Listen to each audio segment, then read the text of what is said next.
Good morning, everyone. It's Robert from On My Turntable. Hope you're having a great morning today. It's Tuesday morning. My very first video I put out, pardon me, wasn't the greatest. Excuse me, while I have a drink of coffee. The audio and video didn't match up, and it just wasn't very good. So I thought I'd do a video to do justice to the band that I'm covering, also do justice to you, the audience, and also to myself. So this is called Deeppurple Redo, and it's also a continuation of a Did You Know series that I want to continue on with, because I'm learning about these great bands and artists, and I'm hoping that I can teach you guys some stuff that you may not know about these great bands and artists themselves. So did you know that this band, Deeppurple, sold 100 million albums worldwide? They've had 20 studio albums, they've had 35 plus live albums. They've formed in 1968, but they weren't always called Deeppurple. So did you know that they were called Roundabout when they first started? They were also formed by a drummer, a guy called Chris Curtis, who was the original drummer of the band. He was the one that recruited the great late John Lord, keyboardist, the amazing Ritchie Blackmore on guitar, Rod Evans on lead vocal, and Nick Simper on bass. Curtis soon left the band after a while and formed the band The Searchers, who had 3 main international hits and actually rivaled the Beatles for these international hits at the time. The hits were Needles and Pins, Sugar and Spice, and Don't Throw Your Love Away. So that meant that the band needed a drummer, so they recruited the amazing Ian Pace on drums, and went on to produce their very first debut album called Shades of Deeppurple. So this one has the hit Hush, a cover by Joe South. It also has Help, a cover of Lennon McCartney's song Help, and also Hey Joe, made famous by Jimi Hendrix. Great album, debut album. 3 months later they came out with the Book of Telesign, based on a 14th century book of the same name, only it had an I in it instead of a Y. Love the cover art on this one.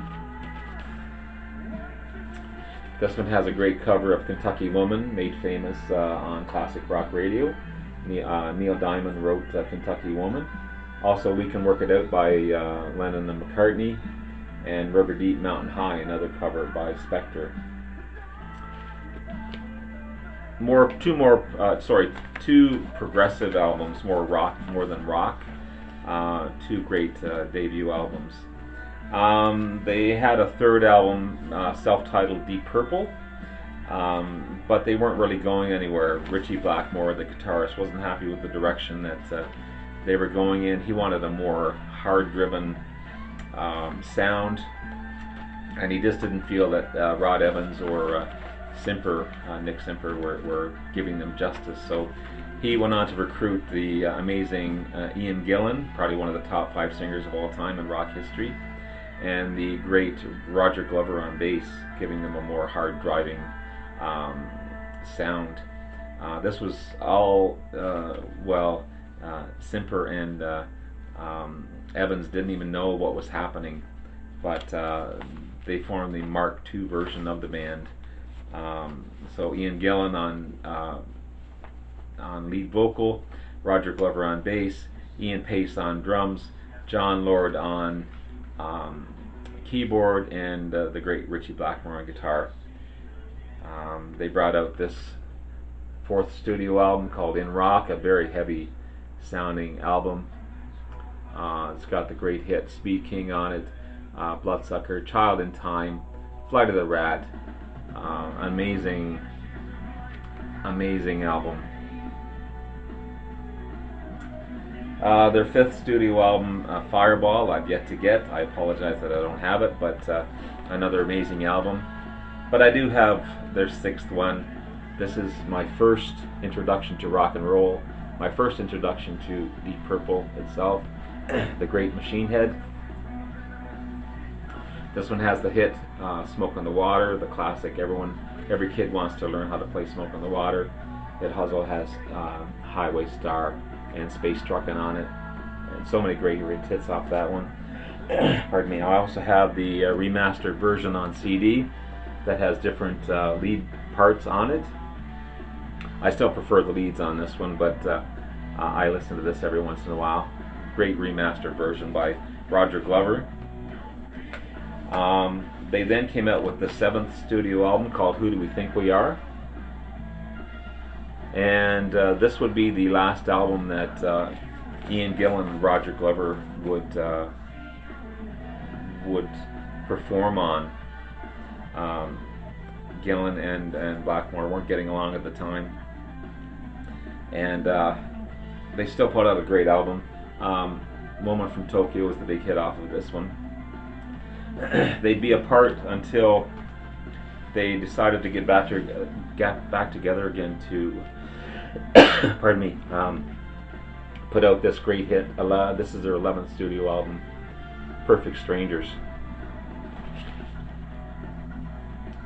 Everything was great for a moment, and then of course the rivalry and the tension between Gillan and Blackmore started up again, and this would be the last album that Blackmore would play on. He went on to form the band Rainbow, become famous there, and continue on. And yeah, it's a great album and a unique story. I could go on and on about that particular story. After Who Do We Think We Are, and Gillan and Glover leaving the band, they put out this album, Burn. They recruited David Coverdale and the great bassist singer Glenn Hughes.